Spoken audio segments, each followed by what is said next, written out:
Hey everybody, welcome back to the channel. Today we're checking out an updated solo Magicka Templar build. This one for veteran Maelstrom Arena. The Orsinium Anniversary event is currently live right now in ESO. And so I wanted to put together a very simple and easy build if you are trying to farm VMA weapons. So all of my gear on this build is going to be very easy to get, no trials gear required at all. And if you've never conquered VMA before and you have a Magicka Templar, then I think this might be the build for you. As usual, we'll talk about the gear, the skills, champion points, and more coming up next. Alright guys, jumping back on our Magicka Templar for veteran Maelstrom Arena. This build doesn't really even have a name even. I just wanted to put something up on the channel that was easy for players that have never conquered VMA. Then this might be what you need. Magicka Templar is actually very good for VMA. I know some people prefer Magicka Sorcerer.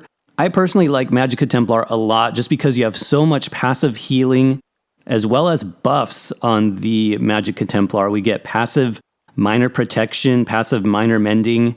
So overall, it's a very good solo class for anything in the game actually, but also very good for VMA.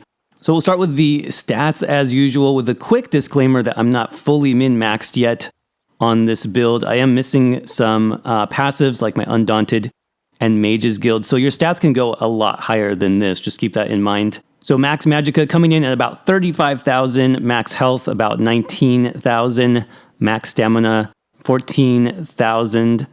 Our recoveries do go up with a potion.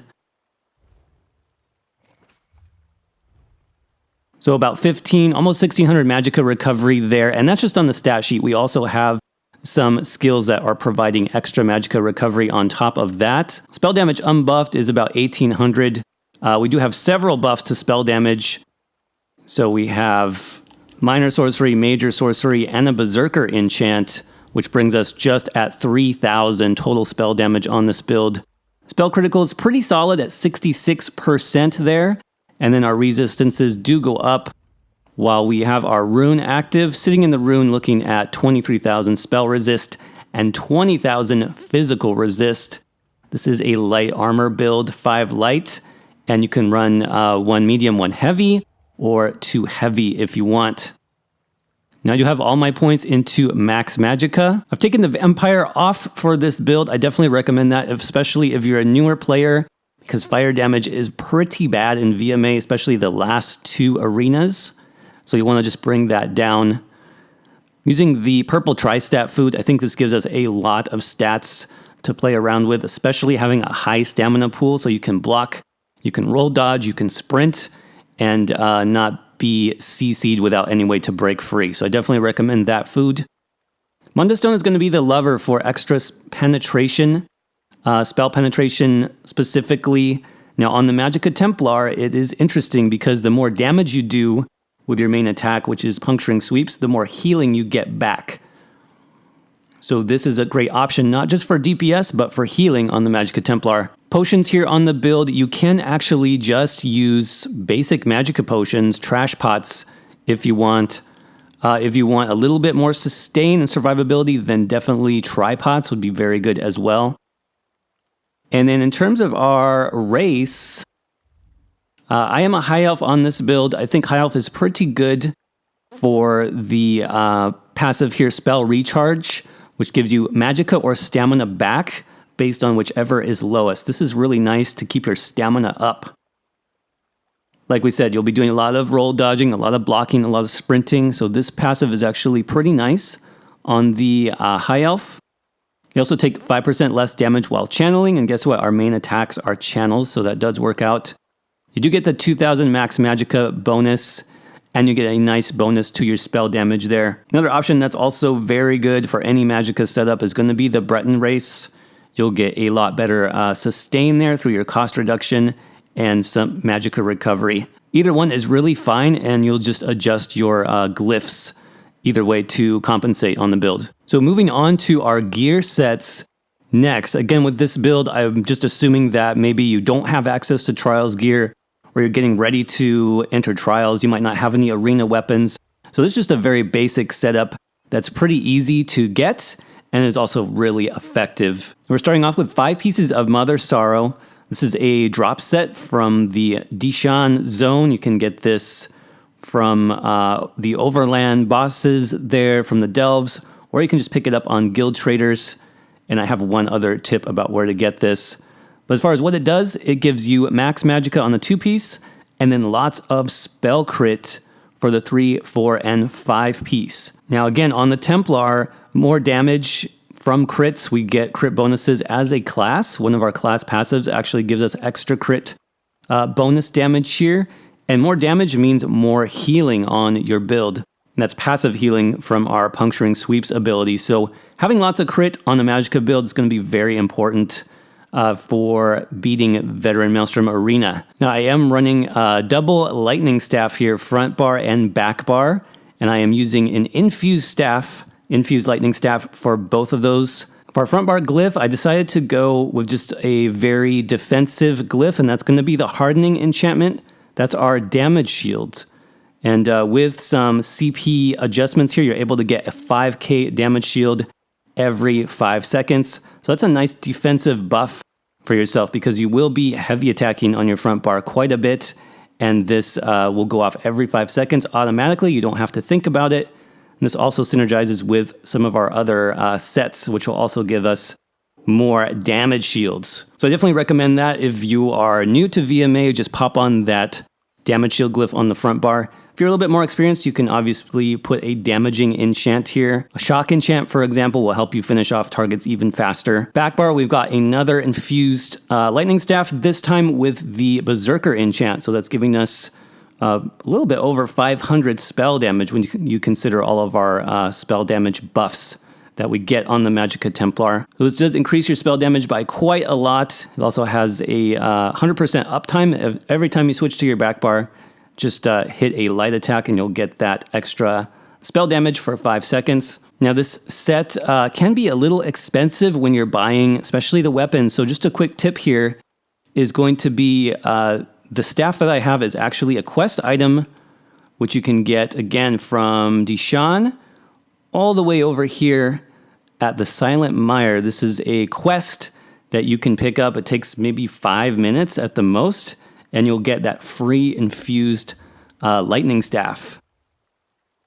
So instead of buying staffs or, spending a lot of time farming bosses, I just did this quest on 2 characters, and I have that quest reward for both my front bar and my back bar. Super easy to do. So that's going to give us 2 pieces of Mother Sorrow, and then you can just get the other 3 somewhere else on your body. I have a waist, for example. The traits you want for your body pieces will be divines, as many divines as you can get, with max Magicka as the enchant on those. For our second 5-piece set, I decided to go with Julianos, which is a crafted set, actually from the Hrothgar zone where VMA is. This is also another great damage set. You can craft this in any weight, and the bonuses that you get here are very good.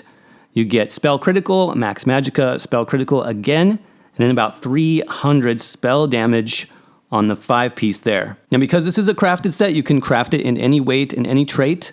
What I do recommend is a heavy chest piece, reinforced if you have it, just for the extra max resistances. You can see we get 3k physical and spell resistance just from that chest piece, so that's very good. So you want at least 1 heavy on this build. You can run 1 heavy, 1 medium, or like I said, 2 heavy. So you can basically craft this in any piece that you need. Just get your Mother Sorrow pieces first, then whatever else you have left, go ahead and craft those.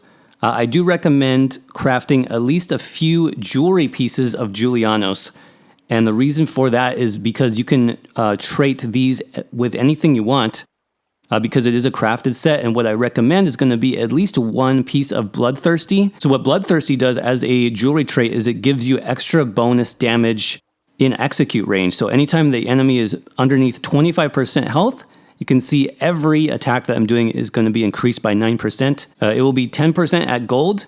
And then, like I said, if you can get 2 of these, then that will be doubled. So that's really going to be effective, especially since we're not running an execute specifically on this build. And we have a lot of AoE encounters in VMA where executes really wouldn't be that helpful anyways. Bloodthirsty is definitely the trait to use if you have access to that. So again, 1 or 2 pieces of those. For my enchantments on the jewelry, I decided to go with full Magicka recovery, so 3 Magicka recovery glyphs. Even though we do have ways to sustain in VMA with some of our other skills, sometimes you just won't be able to because you're busy avoiding mechanics. So having a high base Magicka recovery, it definitely is recommended, especially if you are trying to complete VMA for the first time. So again, I went with full Magicka recovery there, and I'm still able to get over 3k spell damage being a high elf, so that's really good. And then last but not least, I definitely recommend for your monster set, if you have access to this, go ahead and equip Ice Heart, because Ice Heart gives you another damage shield for free that happens pretty much automatically every 6 seconds. You can see when you deal critical damage, you have a 20% chance to gain that damage shield. And again, with some CP allocation, that's basically a 10k damage shield for free. It also does pretty nice AoE frost damage for 6 seconds. So we have very high crit, and because of that on this build, this will be up pretty much 100% of the time. So it's very good for survivability. I definitely recommend that. I don't have the best traits yet. Again, I would recommend Divines if you can get that, and 1 Reinforced. For the enchantments, max Magicka on everything, and then try to get your health to somewhere between 18 and 19k. To do that, you might need a couple of health enchants. 1 or 2 health enchants can make a big difference. You don't want your health to be too low. So I am using 1 health enchant here on the shoulder, and then 1 on my legs here. So I think that covers the gear that we're using. Again, nothing new, nothing really earth-shattering. This is just what I recommend as an easy setup for VMA, especially if you've never completed it before. This is going to get the job done. Now let's talk about the skills next, and why I think the Magicka Templar is especially good for completing VMA. Starting off on our front bar lightning staff, this is kind of a flex spot. Right now I'm using Inner Light, and that's just for the extra max Magicka there, 5%. Now you can run other things here. If you're comfortable running less Magicka, something that you can use for sustain right now, which is very good, it's going to be Radiant Aura.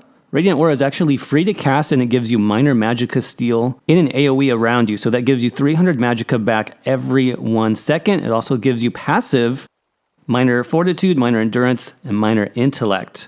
So that's 10%.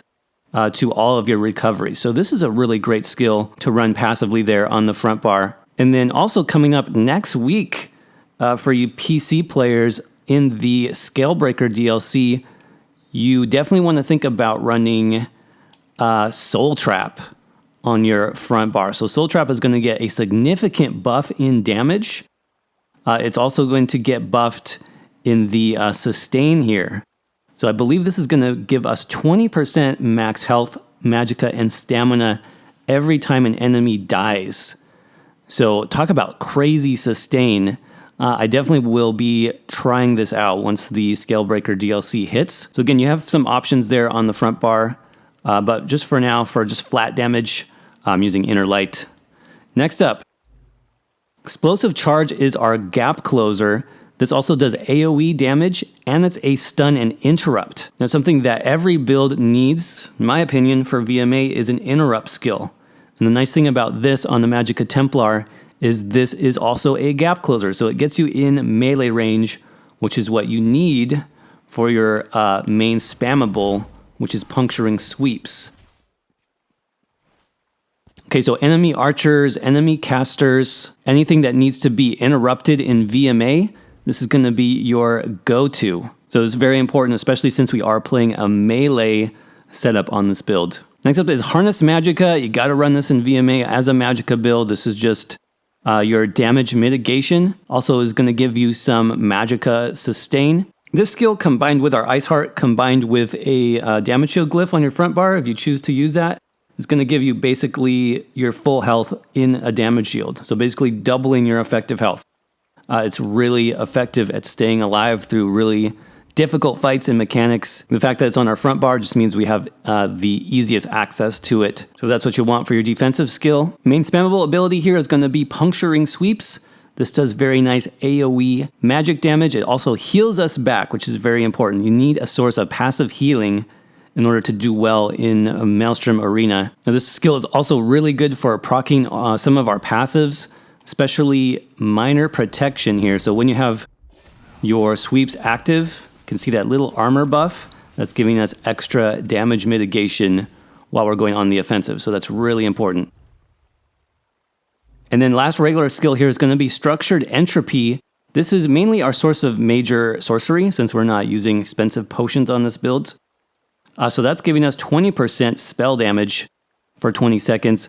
And it's also giving us healing. Now I believe the healing is going to get buffed, as well as the damage over time is going to get significantly, very significantly buffed in the Scalebreaker DLC. So you'll be getting even more damage next patch from this ability.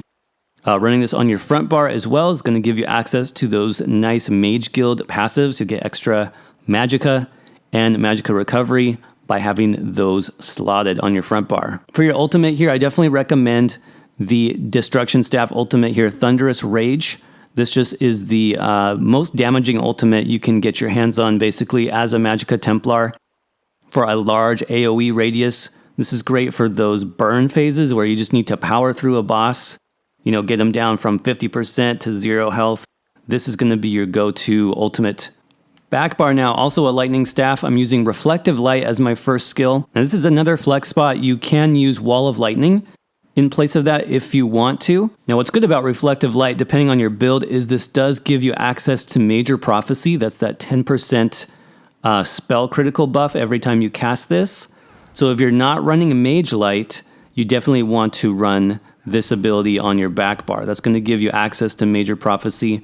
But this is also a really nice damage over time. It's also AoE. And I like this because you cast it on the targets and it just sticks on them. Unlike Wall of Elements where the target has to be in your wall to take damage, this is going to stick on the target. So some of those pesky mages and archers that are going to run away from you in VMA, they're still going to take damage from your Reflective Light. You can also cast this at full range. So some enemies that need to die very quickly, if the enemy was there, I wouldn't be able to cast Lightning Wall on them. But I could cast Reflective Light to kill them off quickly. Now our other AoE ability, damage over time, is going to be Blazing Spear. Blazing Spear is a ground AoE, but you can throw this at a target. Okay, so you can be way back here, throw your spear, and do damage from full range. That's very important when you need to kill something that's far away. You can hit them with Spear and with Reflective Light. Now keep in mind too that Spear is also an Aedric Spear ability, and this gives us minor protection, same way Sweeps does on our front bar. We can just toss this down and you have access to minor protection right away, which is really important in reducing the damage that you take in VMA, and that's also getting buffed in the Scalebreaker DLC. This is going to give you 6 seconds of minor protection now, instead of just 3 that it has currently. Next up is going to be our Burst Heal, and I definitely recommend having a Burst Heal on your build. Usually what I say is have a damage shield on your front bar to absorb damage, and then have a burst heal on the back bar. So no matter where you're taking damage, whether you're on the front bar or the back bar, you have some way to survive. So Honor the Dead is going to do that for us on the back bar. It is a very nice burst heal. And if you just use it once, you get a buff that actually restores Magicka back. You can see you restore 60% of the cost of this ability over 6 seconds. So spamming that isn't as helpful because the buff will just rewrite itself. So try to cast it once, get your health back up, and then bar swap, get your shield on. Now we've got our 2 buffs on the back bar. Instead of Extended Ritual, I decided to morph this now to Ritual of Retribution. This is getting a nice buff in the Scalebreaker DLC. It's going to do stronger healing and damage. You can see it does both. You also cleanse harmful effects, and then from our passives, we also get Minor Mending, which is an 8% extra healing done while you are standing in this circle. So I definitely recommend that. It has a huge radius, you can see that. So every enemy here is going to be snared. They're going to be taking extra damage, and we're going to be healing up at the same time. So very good skill there. And then Channel Focus, this is just our defensive Major Ward and Major Resolve. It also gives us 240 Magicka back every 1 second. It's basically 480 Magicka recovery on your stat sheet, even though you won't see it there. That's how much you're getting. Then you also get 50% extra resistances when you're in this rune, so just keep that in mind VMA is pretty mobile. You will be moving around a lot, but it's pretty cheap to cast. So you can recast that down and get some extra defensive buffs when you are standing in that. For the Magplar Ultimate, you have some options here. Solar Disturbance, I think, is going to be a good option for newer players, simply because it gives you this huge debuff. This is a huge debuff. Major Maim reduces enemy damage done by 30%.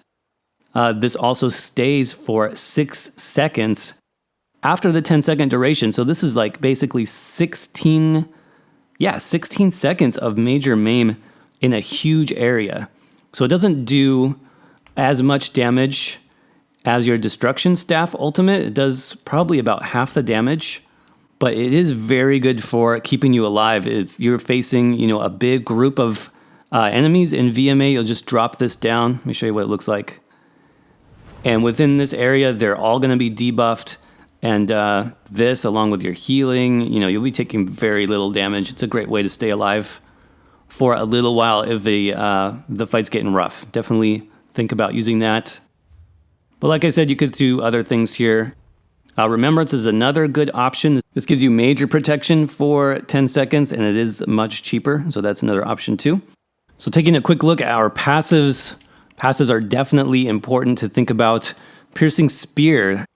This is giving us increased critical damage by 10%. You need an Adric Spear ability slotted though. So that's another good reason to run Blazing Spear on your back bar. That's increasing your damage there. And then we have Puncturing Sweep on our front bar. Next up, Spear Wall. We talked about this minor protection buff. This is huge. This is one of the reasons why I think Magicka Templar is so strong for VMA. So you get that passive minor protection, and this is going up to 6 seconds in the Scalebreaker DLC. So I'm really looking forward to that. It's going to be nice. Burning Light, this just lets you do a little bit more damage off of sweeps. When Balance Warrior doesn't do too much for us, it just gives us extra spell resistance. Now, Dawn's Wrath is interesting. Enduring Rays, this is going to increase the duration of your Solar Disturbance. It's also buffing Reflective Light, so it is a good passive to pick up. Prism gives you Ultimate back for using these abilities as well. So if you're using Reflective Light, you're going to be getting 3 Ultimate back every time you cast that, which is not bad. Now here's the Illuminate passive, and this is huge on Magicka Templar. This gives you minor sorcery for 20 seconds every time you use a Dawn's Wrath ability. So minor sorcery is 10% spell damage. That's a really huge buff on your Magicka Templar build. That alone is a good reason to use Reflective Light. That's what's helping us get over 3k spell damage on this build. And then Restoring Spirit, this just reduces your cost a little bit, so good passive there. Restoring Light, these are more of the healing focus passives. Mending is definitely good. This makes your Honor the Dead heal huge. The lower health you are, basically the stronger the heal is, so that's really good. Sacred Ground is one of the best passives that we get. I talked about this when we were looking at Ritual of Retribution. This is giving us minor mending, so increasing our healing. It's also snaring all the targets that are in that huge range, so that's very good. Even for VMA. Lightweaver, we're not using too much. And then Master Ritualist, you can actually skip this one if you want, because this just has to do with resing your allies. Down in our weapon skills, the nice thing about this build is you only need Destruction Staff passives. All of these are very strong. Make sure you pick up all of these and make sure you are leveled up to 50 on your Destro Staff. All of these are very important. Light armor, you'll want all of these as well, because we are running 5 pieces of light armor. If you're running heavy armor, I'm using 2 pieces of heavy right now. I'm getting actually a lot of good stats from these. You only need the first 3 though. Resolve, this gives you extra physical and spell resistance. You get health recovery and sustain from Constitution.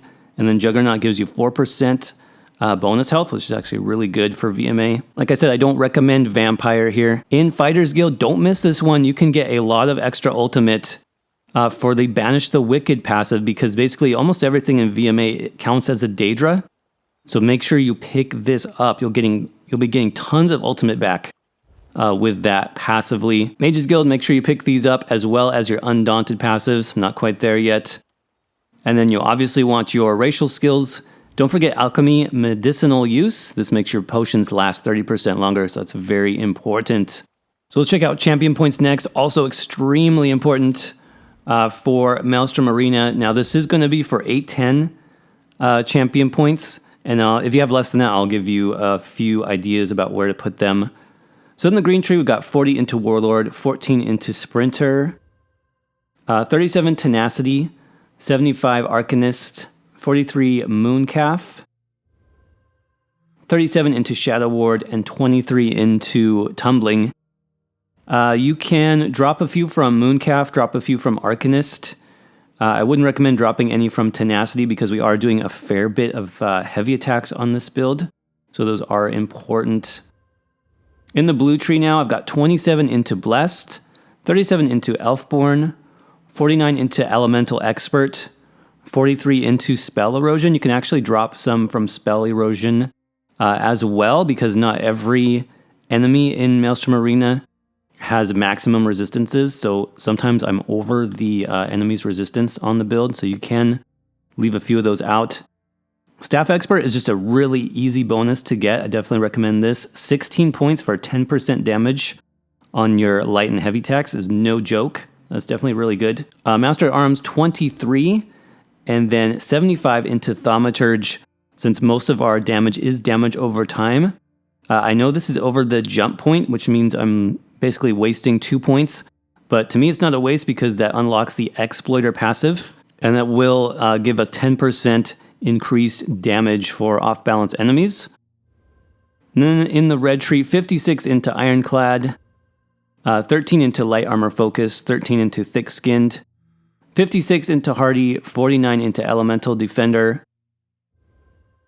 27 into Quick Recovery, and then 56 into Bastion. Bastion is very good if you're running Ice Heart or a Damage Shield enchant, because this directly buffs both of those by a lot. I think unbuffed without CP, Ice Heart is like 6 or 7k.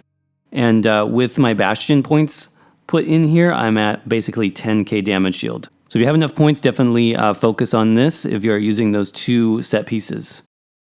All right, everybody, that's going to wrap up this quick and easy Magicka Templar build for VMA. Hope you enjoyed it. As always, if you did, don't forget to crush that like button for me. If you're new here to the channel, definitely think about hitting that subscribe button. I have plans to do more VMA builds, possibly in the future. If you'd like to see that, let me know in the comments section what kind of builds you would like to see. Also, what class do you guys like playing in VMA? What do you think is the strongest? I would like to know what you think. As always, thank you very much for watching. I definitely appreciate it. Hope you enjoyed, and I will see you around in the next video.